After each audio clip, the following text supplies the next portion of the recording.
है।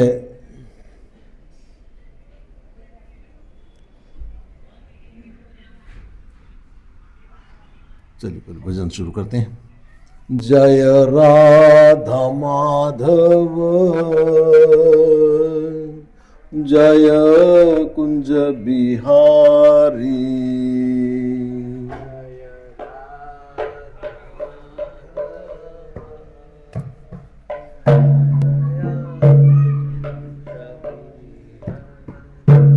जय राधा माधव जय कुंज बिहारी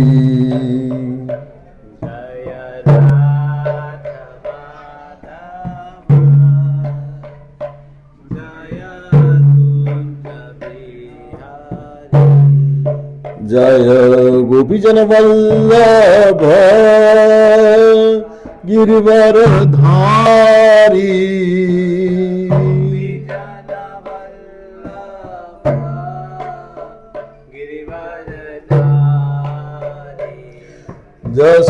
यशोदानंदन ब्रज जनरंजन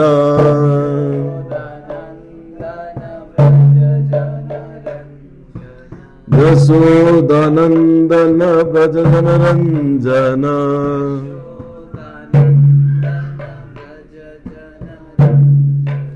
यमुना तीरा वनचारी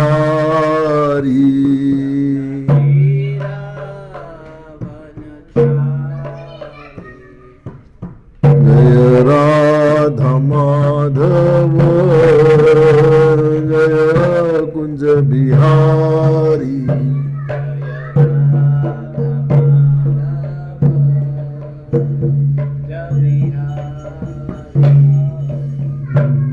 हरे कृष्णा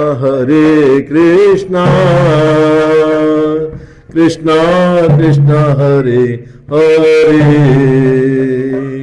हरे राम राम राम हरे हरे हरे कृष्णा कृष्णा कृष्णा हरे हरे हरे राम राम राम हरे हरे हरे कृष्णा कृष्णा कृष्णा हरे हरे हरे राम राम राम हरे हरे जय प्रभुपदा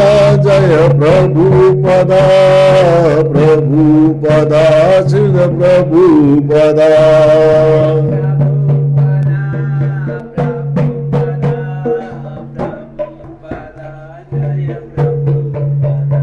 जय प्रभुपदा श्री प्रभुपदा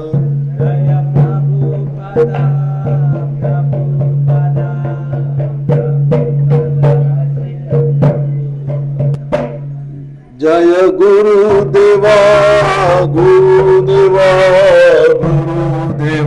शिल गुरुदेवा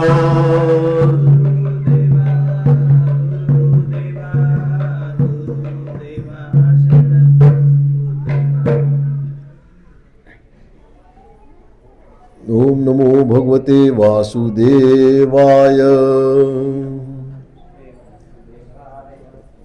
ओम नमो भगवते वासुदेवाय ओम नमो भगवते वासुदेवाय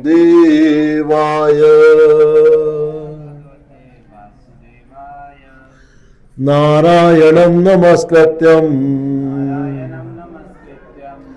नरं चैव नरोत्तमं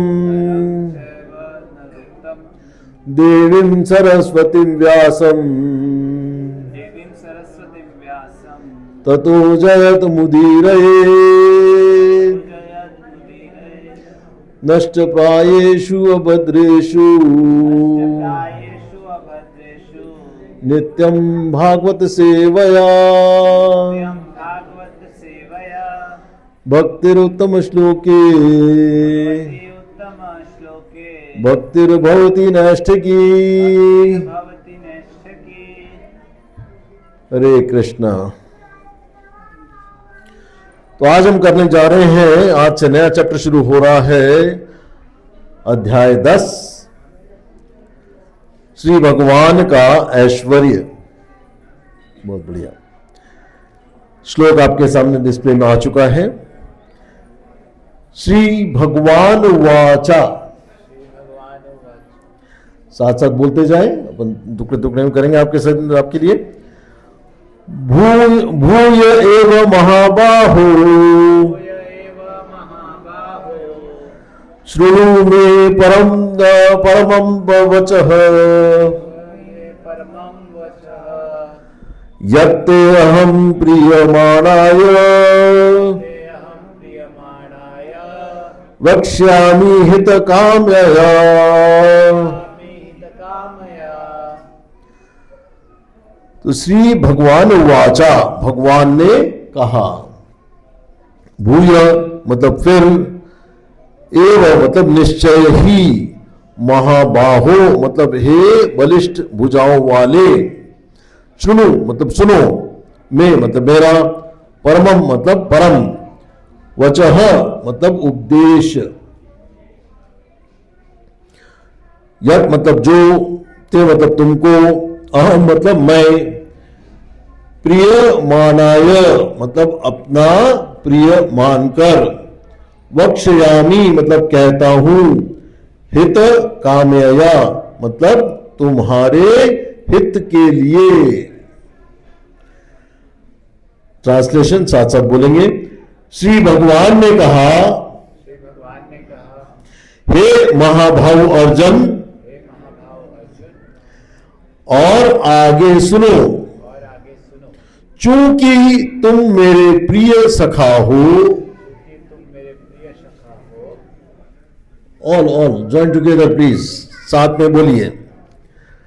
चूंकि तुम मेरे प्रिय सखा हो, क्योंकि तुम मेरे प्रिय सखा हो, अतः मैं तुम्हारे लाभ के लिए अतः मैं तुम्हारे लाभ के लिए ऐसा ज्ञान प्रदान करूंगा ऐसा ज्ञान प्रदान करूंगा जो अभी तक जो अभी तक मेरे द्वारा मेरे द्वारा बताए गए ज्ञान से श्रेष्ठ होगा। बताए गए ज्ञान से श्रेष्ठ होगा। तात्पर्य, जय श्री प्रभुपाद की, जय थोड़ा जोर से जरा, जय श्री प्रभुपाद की। जय वेरी लो बैटरी, थोड़ा और एनर्जी से, जय श्री प्रभुपाद की। जय। हरि बोल। पाराशर मुनि ने भगवान शब्द की व्याख्या इस प्रकार की है, जरा बहुत ध्यान से सुनिएगा। प्रभु जी, आप लोग अगर थोड़े से इधर आना चाहे तो इधर आ सकते हैं, आगे आ सकते हैं, जो आगे इधर पीछे बैठे हैं आगे आ सकते हैं, माता जी भी आगे आ सकते हैं, है ना। हाँ जी, और जो पीछे बैठे तो आगे आ जाइए, आगे जगह है काफी। जो पूर्ण रूप से षड ऐश्वर्यों मतलब संपूर्ण शक्ति, संपूर्ण यश, संपूर्ण धन, संपूर्ण ज्ञान और संपूर्ण सौंदर्य तथा संपूर्ण त्याग से युक्त है, वह भगवान है।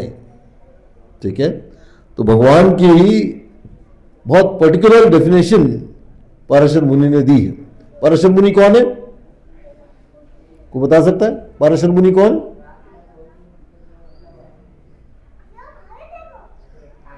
कोई बताना चाहेगा पाराशर मुनि कौन है?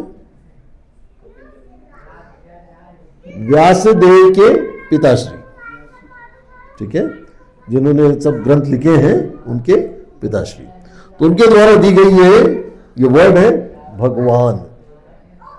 ठीक है,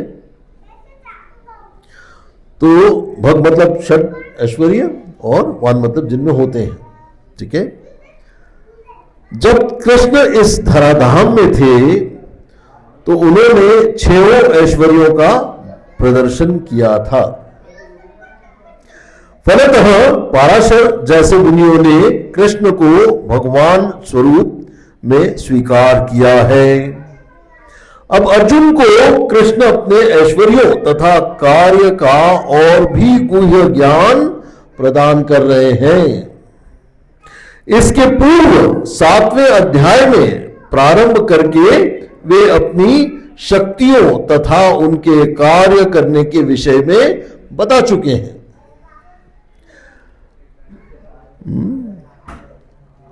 अब इस अध्याय में वे अपने ऐश्वर्यों का वर्णन कर रहे हैं। पिछले अध्याय में उन्होंने दृढ़ विश्वास के साथ भक्ति स्थापित करने में अपनी विभिन्न शक्तियों के योगदान की चर्चा स्पष्टतया की है। इस अध्याय में पुनः वे अर्जुन को अपनी सृष्टियों तथा विभिन्न ऐश्वर्यों के विषय में बता रहे हैं। जो जो भगवान के विषय में कोई सुनता है त्यों त्यों वह भक्ति में रमता जाता है।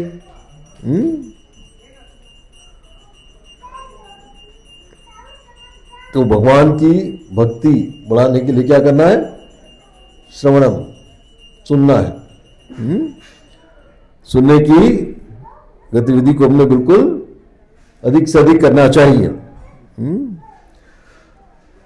तो भक्तों के समाज में ऐसी चर्चाएं केवल उन लोगों के बीच हो सकती है जो सचमुच कृष्ण भावनामृत के इच्छुक हों। ऐसी चर्चाओं में अन्य लोग भाग नहीं ले सकते। भगवान अर्जुन से स्पष्ट शब्दों में कहते हैं कि चूंकि तुम मुझे अत्यंत प्रिय हो, अतः तुम्हारे लाभ के लिए ऐसी बातें कह रहा हूं। तो ये 10वें चैप्टर का विभूति योग का प्रथम श्लोक आगे अपन चर्चा करेंगे मंगलाचरण बाद। ओम अज्ञान तिम्रंदस्य ज्ञानांजना शलाकया चक्षुर्मिलितं येन तस्मै श्री गुरुवे नमः। श्री चैतन्य मनोभीष्टं स्थापितं येन भूतले स्वयं रूपः कदा मह्यं ददाति स्वपदान्तिकम्।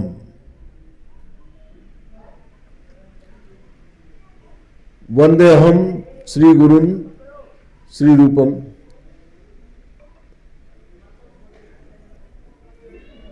वन्देऽहं श्री गुरुन् श्री युद्धपथकमलम् श्री गुरुन् वैष्णवाश्रम श्री रूपम साग्र जातम सगन रघुनाथविंतम तम सजीवन साद्वैतम सावधूतम परिजन सहितम श्री कृष्ण चैतन्य देवम श्री राधा कृष्ण पादान सगन ललिता श्री विशाखा विंताक्ष च।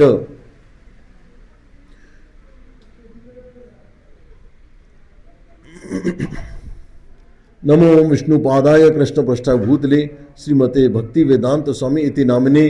नमस्ते सरस्वते देवे गौरवाणी प्रचारिणे निर्विशेष शून्यवादी पाश्चात्य देश तारिणे। नमो विष्णुपादाय कृष्णपृष्ठाय भूतले श्रीमते भक्ति वैभव मोहम्मद प्रभु इति नामिने।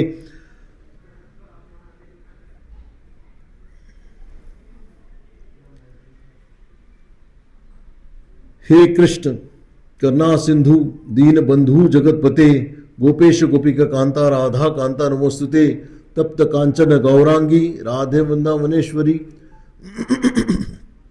वृष भानु सुत देवी प्रणमामि हरिप्रिये।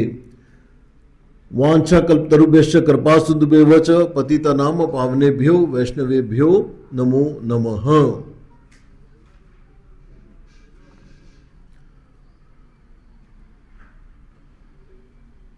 मुकुम करोति वाचालम पंगुम लंघयते गिरिम यत् कृपातम हम वंदे परमानंदम माधवम। श्री श्री राधा गोविंद जी, श्री जगन्नाथ बलदेव सुभद्रा माता, निताई गौरांगा एवं संस्थापक आचार्य श्री प्रभुपाद, श्री गुरु महाराज एवं समस्त उपस्थित वैष्णवों के चरणों का मैं आश्रय लेते हुए आज की इस श्लोक पर चर्चा करने का प्रयत्न करते हैं। और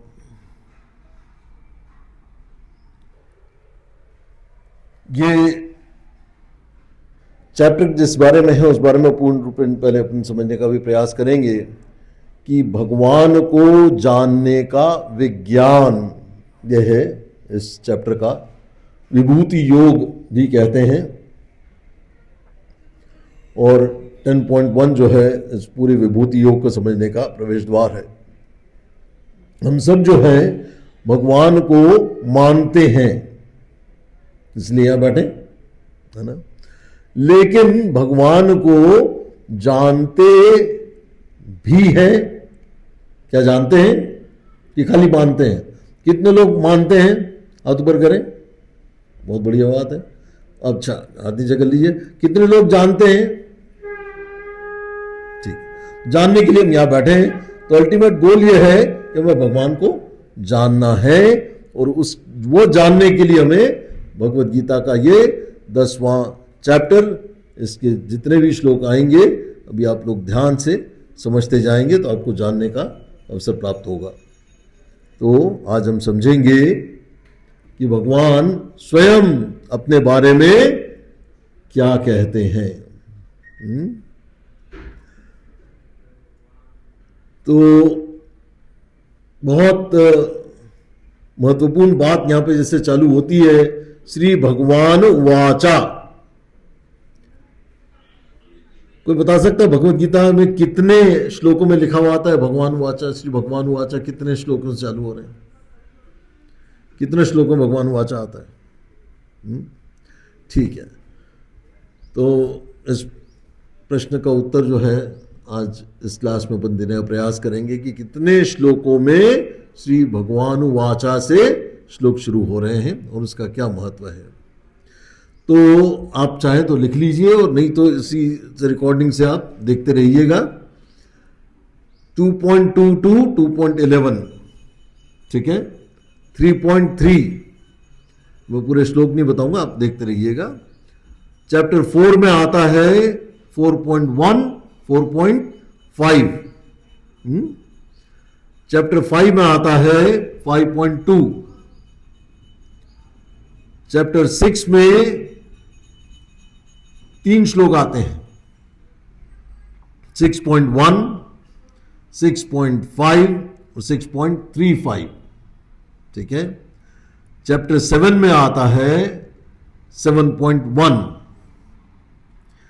8 चैप्टर में आता है 8.3, 8.4 और 8.5, ठीक है। और चैप्टर 9 में 9.1, चैप्टर 10 में फिर 10.1, ठीक है। तो ये तमाम श्लोक जो है, चैप्टर 11 में आता है 11.5, 5वें नंबर का जो श्लोक है 11वें चैप्टर में, और 32वें नंबर का जो श्लोक है 11वें चैप्टर में, वो श्री भगवान वाचा चालू होता है। इसी प्रकार 12वें चैप्टर में 12.2 श्री भगवान वाचा शुरू होता है।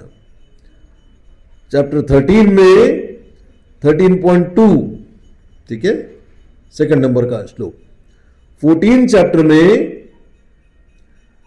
14.1, ठीक है, और 15 चैप्टर में भी 15.1।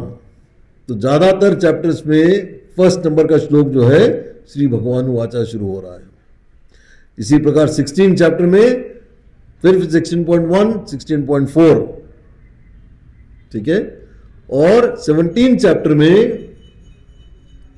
17.2 नंबर का जो श्लोक है वो, और भगवत गीता के 18वां चैप्टर जो कंक्लूडिंग चैप्टर है उसमें ज्यादा श्लोक आते हैं श्री भगवान वाचा के नाम से शुरू हो रहे हैं, जो 18.13, 14, 40, 61, इस प्रकार से करीब 28 श्लोक जो है श्री भगवान वाचा भगवद गीता में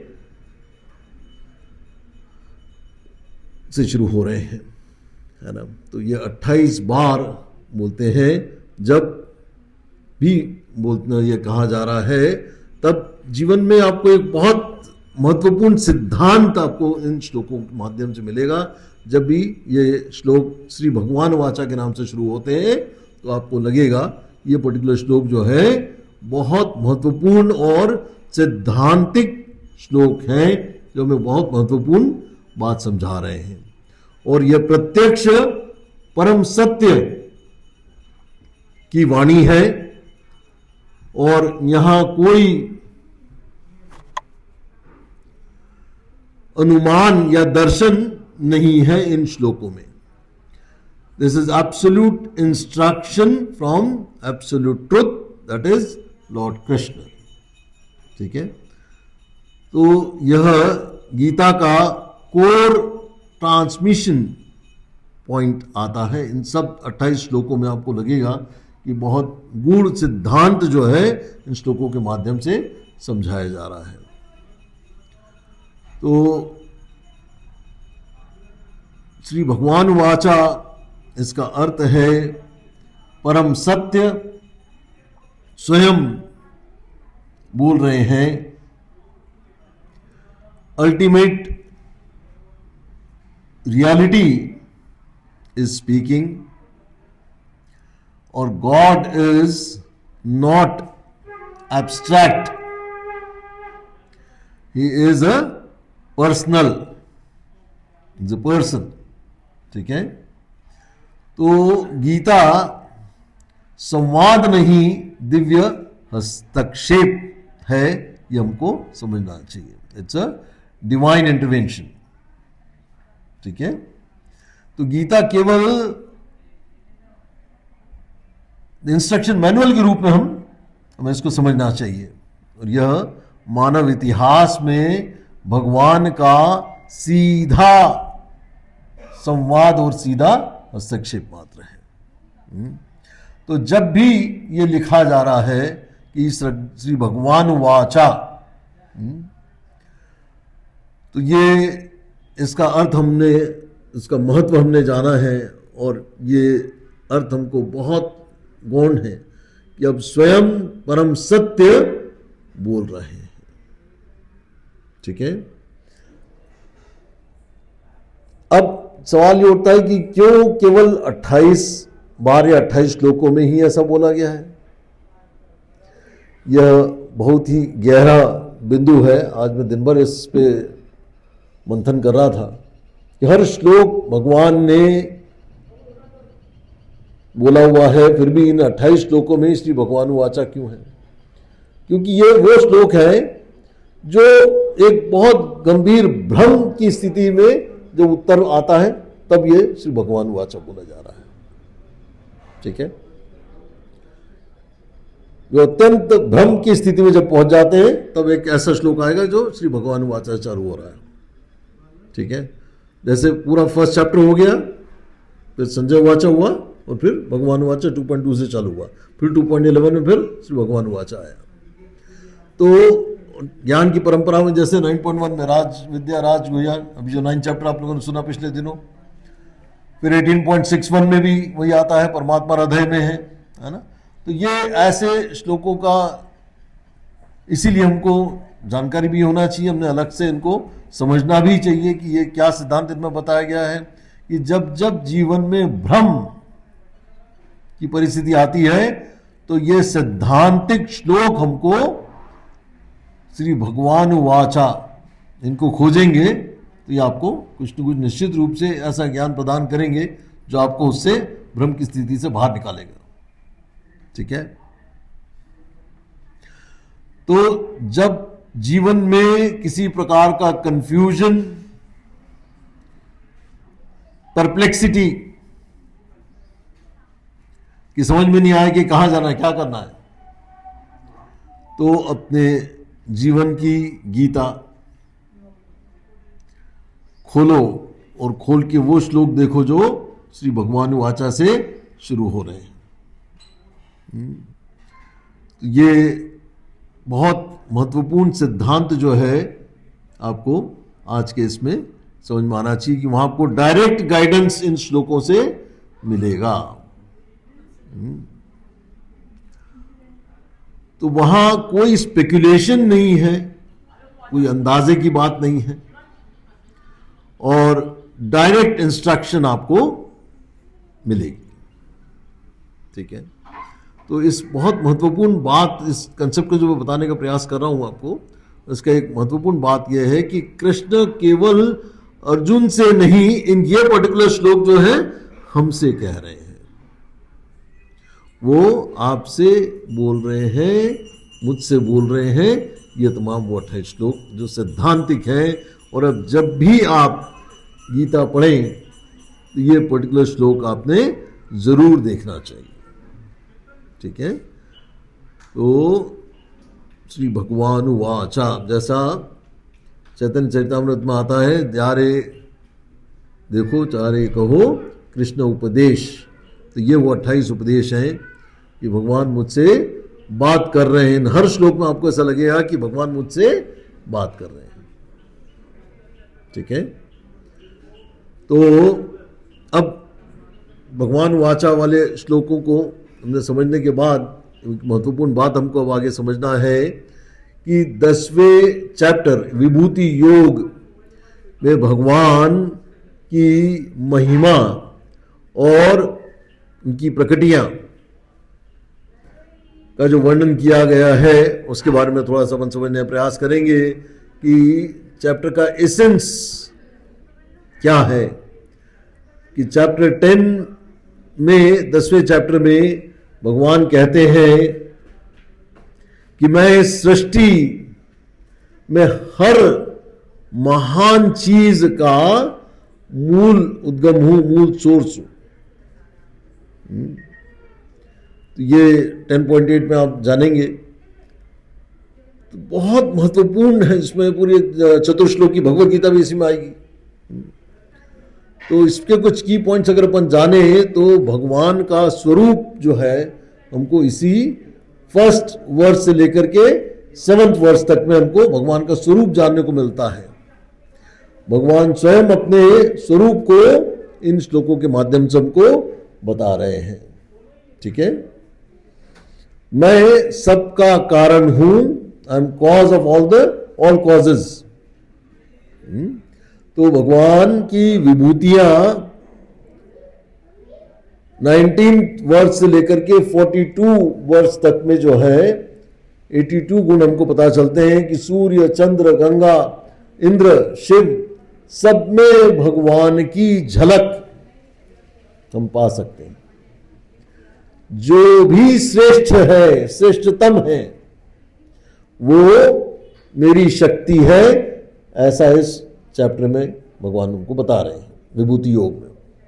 तो भक्ति का परिणाम ये भी जो है हमको चतुश्लोकी भगवद गीता पता चलेगा। 8 से लेके 11 नंबर 8, 9, 10, 11 में हमको जो भक्त समझता है वह प्रेम से सेवा करता है। जो भक्ति करता है वो प्रेम से सेवा करता है।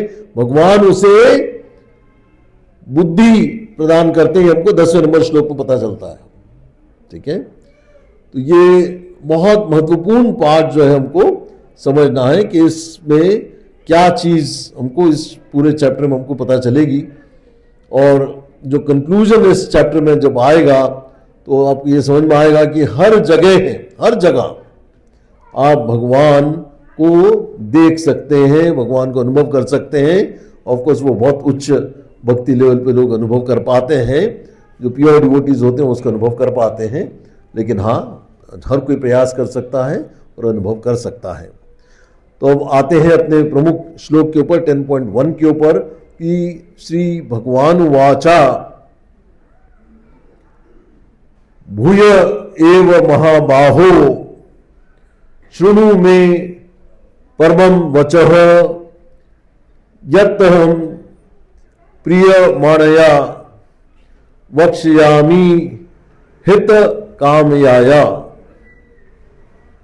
डिस्प्ले में हट गया है, ऊपर पर्पट पे चला गया, कोई बात नहीं। परपट हम पढ़ चुके हैं। इसको एक बार भावार्थ और थोड़ा सिंप्लीफाइड तरीके से मैं आपको समझाने का प्रयत्न करता हूं कि भगवान इस श्लोक के माध्यम से हमें बता रहे हैं कि हे अर्जुन, तुम मेरे प्रिय हो, इसलिए मैं तुम्हें फिर से ये बहुत महत्वपूर्ण बात है, अपने बारे में श्रेष्ठ ज्ञान बताऊंगा, तुम्हारे हित के लिए बताऊंगा। क्यों बता रहे, पर्पस में बता रहे, तुम्हारे हित के लिए बताऊंगा। तो बहुत गहरी बात इसमें निकल करके आती है, जो अगले 10 मिनट में हम कवर करेंगे। थोड़ा लेट हो गया स्टार्ट करने में, कि भगवान इसमें रिपीट क्यों कर रहे हैं। पहली बात तो ये समझे, फिर से, है ना। तो भूय एव मतलब फिर से क्यों बता रहे हैं, रिपीट क्यों कर रहे हैं। तो इसमें हमको बार बार भगवान को सुनना चाहिए, इसके महत्व के बारे में बता रहे हैं, क्योंकि यह ज्ञान बहुत बहुत बहुत महत्वपूर्ण है और अर्जुन रेडी हो चुके हैं इसको ग्रहण करने के लिए। ठीक है, 9वें चैप्टर तक अभी तक जो सुन चुके हैं उसमें वो रेडी हो चुके हैं कि स्पिरिचुअल लाइफ में हमें यह भी एक सिद्धांत समझना चाहिए कि स्पिरिचुअल लाइफ में हमको रिपीटिशन इज रियलाइजेशन। ठीक है, जब बार बार इस बात को रियलाइज करने लगते हैं, रिपीट करने लगते हैं कि मैं शरीर नहीं मैं आत्मा हूं, मैं शरीर नहीं मैं आत्मा हूं, ये रिपीटिशन जरूरी है। तो अर्जुन जो है सबसे प्रिय भक्त है और भगवान कहते हैं कि प्रिय मान या तुम मेरे प्रिय हो।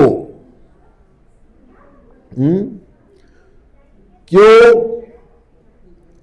अर्जुन एक सरेंडर्ड सोल है, जैसा आपने देखा 2.7 में कार्पण्य दोषे बहतो स्वभाव में भगवान अर्जुन कह चुके हैं कि मैं आपको पूर्ण रूप से शरणागत हूं, आप मुझे मार्गदर्शन दीजिए, मैंने क्या करना है। तो भगवान ज्ञान सबको नहीं देते हैं, भक्तों को ज्ञान देते हैं, केवल भक्त को ही ज्ञान देते हैं। ये चीज बहुत स्पष्ट हमको जो है समझ में आनी चाहिए। भगवद गीता के 4.3 में भी भक्तो असी से सखा चेती कहते हैं कि तुम चूंकि मेरे मित्र हो इसलिए मैं तुमको ज्ञान दे रहा हूं और मेरे भक्त हो। फिर 9.1 में बताते हैं कि चूंकि तुम मुझसे द्वेष नहीं करते हो। हित कामया में मतलब ये बता रहे हैं भगवान कि भगवान का मोटिव हमको समझ में आ रहा है कि भगवान ये बता रहे हैं कि इसलिए बताना चाह रहा हूं कि तुम्हारे हित में है ये ज्ञान। तो इसलिए नहीं बता रहे हैं कि कोई इंप्रेस करना चाहते हैं, कुछ कंट्रोल करना चाहते हैं, इसलिए नहीं बता रहे हैं। ठीक है, तुम्हारे हित में है, पर्पस समझा रहे हैं कि चूंकि तुम्हारे हित में है इसलिए रिपीट कर रहा हूं और ये बताना चाह रहा हूं कि ये तुम्हारे कल्याण के लिए, भक्त का कल्याण, भक्त का हित किस चीज में है वो मैं बताना चाह रहा हूं। ठीक है, ये भगवान जो है इस श्लोक के माध्यम से हमको बता रहे हैं। अगर इसको थोड़े से अगर प्रैक्टिकल एप्लीकेशन के रूप में समझे तो जब हम भगवान की बात सुनते हैं वह हमारे भले के लिए ही होता है। ये बहुत महत्वपूर्ण बात है कि जब हम भगवान का आदेश, भगवान की बात सुनते हैं तो वो हमारे हित में होता है। ये पॉइंट हमको यहाँ पे समझ लेना चाहिए। और भगवान स्वयं अपने बारे में बता रहे हैं, ये भी अपनी बात इस श्लोक से हमको समझ में आ जाना चाहिए कि भगवान जो है विभूति योग, मतलब भगवान क्यों बता रहे हैं, आपके हित में है। और भगवान क्या बता रहे हैं, किसको बता रहे हैं, भक्त को बता रहे हैं, रिपीट कर रहे हैं, है ना। तो ये हमको समझना है कि स्वयं भगवान अपनी, और इसलिए जो है यह ज्ञान परफेक्ट है, फाइनल अथॉरिटी है। ठीक है, ये बहुत महत्वपूर्ण बात इससे निकल करके आती है। और सबसे गहरा तत्व जो हमको गौड़िया संप्रदाय के हिसाब से हमको ये तत्व यहाँ पे गौड़िया सिद्धांत हमको समझना चाहिए कि भगवान को केवल भगवान ही समझा सकते हैं और कोई नहीं समझा सकता, है ना। और भक्त उस ज्ञान को ग्रहण करता है। ठीक है, ये भी उतना ही महत्वपूर्ण सिद्धांत हमको समझना है कि भगवान ही अपने बारे में बता सकते हैं, कोई और नहीं बता सकता। और ग्रहण कौन कर सकता है? उसके लिए भक्त होना आवश्यक है। अर्जुन जैसा भक्त हमको बनने का निरंतर प्रयास करना चाहिए, जो भगवान का मित्र है और भगवान का भक्त है, भगवान से द्वेष नहीं करता। अर्जुन का परिवर्तन जो है, पहले अर्जुन कंफ्यूज्ड है, पहले चैप्टर में अपन ने देखा है किस प्रकार से कंफ्यूज्ड है ना। चैप्टर पहले और दूसरे चैप्टर में काफी सारे श्लोकों में भगवान को अपना कंफ्यूजन बता चुके हैं कि अब भगवान उसे हायर नॉलेज दे रहे हैं उसी कंफ्यूजन को दूर करके। क्यों ऐसा कर रहे हैं? क्योंकि अर्जुन भगवान के अभी तक का सारा ज्ञान इससे पहले एक्सेप्ट कर चुका है, वो मान चुका है कि भगवान ही सुप्रीम पर्सनैलिटी ऑफ गॉडहेड है, सुप्रीम अथॉरिटी है, और अर्जुन अब रेडी है इस विभूति योग के बारे में जानने के लिए। तो जब हम सिंसियर होते हैं तो भगवान और अधिक डीपर नॉलेज हमको देते हैं। ठीक है, ये बहुत महत्वपूर्ण बात है कि भक्ति में सिंसियरिटी का अपने आप में बहुत ज्यादा महत्व है। सीनियरिटी का महत्व नहीं है, सिंसियरिटी का महत्व है। कोई 5 साल से कर रहा होगा वो भी ज्यादा सिंसियर हो सकता है, कोई 20 साल से कर रहा होगा वो इतने सिंसियर हो जरूरी नहीं है। ठीक है, तो हम क्या सीखे इस पूरी बात से, इसको बहुत महत्वपूर्ण तरीके से हमको समझना चाहिए कि एक तो बात है रिपीटेशन, बार बार सुनना, श्रवणम। ठीक है, बहुत महत्वपूर्ण जो है श्रवणम कीर्तनम स्मरणम। तो सबसे पहले शुरुआत होती है श्रवणम, बार बार उसी चीजों को सुनना, हियरिंग अगेन एंड अगेन। दूसरा है ह्यूमिलिटी, नम्रता। श्रेष्ठाष्टकम 3 में बताते हैं त्रणादपि सुनिचिन तरूपी सहिष्णु न अमानी न मान देना कीर्तनीय सदा हरि, है ना। मैं जानता हूं, आई नो, इस एटीट्यूड को छोड़ना, ये ह्यूमिलिटी है। डिवोशनल मूड, तीसरा इंपॉर्टेंट पॉइंट आता है, डिवोशनल मूड, है ना। ज्ञान मतलब रिलेशनशिप बिल्डिंग, भगवान से संबंध स्थापित करने वाला हर वो ज्ञान हमको प्राप्त करना है और रिपीटेडली उसको सुनते रहना है। चौथा आता है trust in Krishna, unflinching faith in Krishna. ठीक है, पूर्ण रूपेण शरणागति होनी चाहिए और जो भगवान कह रहे हैं वह मेरे हित में है, ये इस बात को समझना। भगवान जो कह रहे हैं वो मेरे हित में है, मेरे हित के लिए कह रहे हैं। तो इसी से जो है अगले श्लोक को ब्रिज होता है, अगले श्लोक को लेके जाएगा 10.2 10.3 में जो है भगवान बताएंगे आगे कि देवता भी मुझे नहीं जानते। तो कौन जानता है? भक्त। किसको बता रहे हैं? भक्त को बता रहे हैं। तो ये 10.8 10.9 10 11 में भक्ति का क्लाइमैक्स हमको पता चलता है, जिसको बोलते हैं चतुर्श्लोकी भगवत गीता। और सबसे महत्वपूर्ण बात जो है, सबसे एक कंक्लूडिंग बात अगर आज के इसमें अपन समझना चाहें तो भगवान हमें बार बार बुला रहे हैं कि मेरे धाम आओ।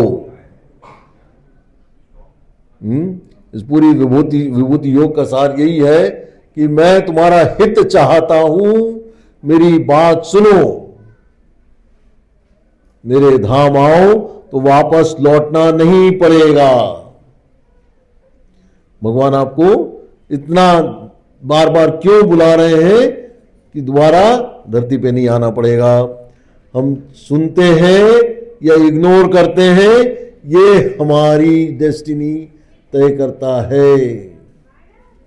ठीक है, तो बहुत बहुत जरूरी बात है कि हमें निरंतर सुनते रहना है और श्रवण पे बहुत ध्यान देना है, क्योंकि भगवान ने जो भी कहा है वो हमारे हित में कहा है। भगवान को जानना कठिन नहीं है, लेकिन अहंकार छोड़ना बहुत कठिन है। कितने लोगों को ऐसा लगता है, ये बात ठीक लग रही है कि अहंकार छोड़ना कठिन है, जानना कठिन नहीं। किस कुछ को ऐसा लगता है, हाथ ऊपर करिए जरा। अहंकार छोड़ना कठिन है, अहंकार छोड़ना कठिन है। प्रश्न समझ में आया? किस किस को ऐसा लगता है कि अहंकार छोड़ना कठिन है? ठीक, बहुत बढ़िया बात। तो वही सच्चा भक्त बन सकता है जो अपने अहंकार से मुक्त हो सकता है और निरंतर भगवान का श्रवण, जो हम कह रहे हैं जैसे हरे कृष्णा कृष्णा कृष्णा हरे हरे, हरे राम राम राम हरे हरे, ये बोलना है और यही सुनना है और यही जब हमको निरंतर करते रहना है। और यही जब हम निरंतर करते रहते हैं, इसी बात को जो है भगवान ने इसमें जोर दिया है, रिपीटेडली सुनो, वही बातें सुनो, तब तक सुनते रहना है जब तक हमको न केवल आत्मसात हो जाए, जब तक भगवान जो हमको बुला रहे हैं, जब तक हम भगवत धाम नहीं पहुंच जाते हैं। ठीक है, भगवान के गोलक धाम में एक बार पहुंचने के बाद हमको वापस आने की जरूरत नहीं पड़ेगी। तो अल्टीमेट गोल क्या है? भगवत धाम जाना। भगवान बुला रहे हैं, ये हमको समझना। और जो ये भगवान ने हमको जो ऑर्डर्स दिए हैं, भगवान ने जो हमको उपदेश दिए हैं, ये हमारे हित में दिए हैं, इस बात को समझना। ठीक है, तो भक्ति करना। इससे पहले वाला श्लोक क्या था? 9वें चैप्टर का 34वां श्लोक क्या था? आखिरी श्लोक 9वें चैप्टर का, मन मना मत भक्तो मध्याजी माम नमस्कुरु, मतलब अपना मन मुझे दो, मुझे नमस्कार करो, मेरे भक्त बनो। और ये एक बार नहीं, 2 बार बोला। भगवद गीता में एक ही श्लोक ऐसा है जो 2 बार बोला गया है। यही श्लोक 9:34 में आता है और यही श्लोक 18:65 में फिर आता है। ठीक है, तो ये बहुत समझने की जरूरत है कि भक्ति करना, निरंतर करना अत्यंत आवश्यक है और भक्ति करने से ही हम भगवत धाम जा सकते हैं। भगवान बुला रहे हैं और भगवान आपको निरंतर उपदेश यही दे रहे हैं कि ये मेरे भक्तों सुनो। ठीक है, चलिए आरती के लिए हम करते हैं। हरे कृष्णा वांछा कल्पतरुभ्यश्च कृपा सिन्धुश्च पतिता नाम पावनेभ्यो वैष्णवेभ्यो नमो नमः। जय श्री राधा गोविंद भगवान की, और जोर से जय श्री राधा गोविंद भगवान की, और जोर से जय श्री राधा गोविंद भगवान की। हरि बोल। Hare Krishna. Thank you very much.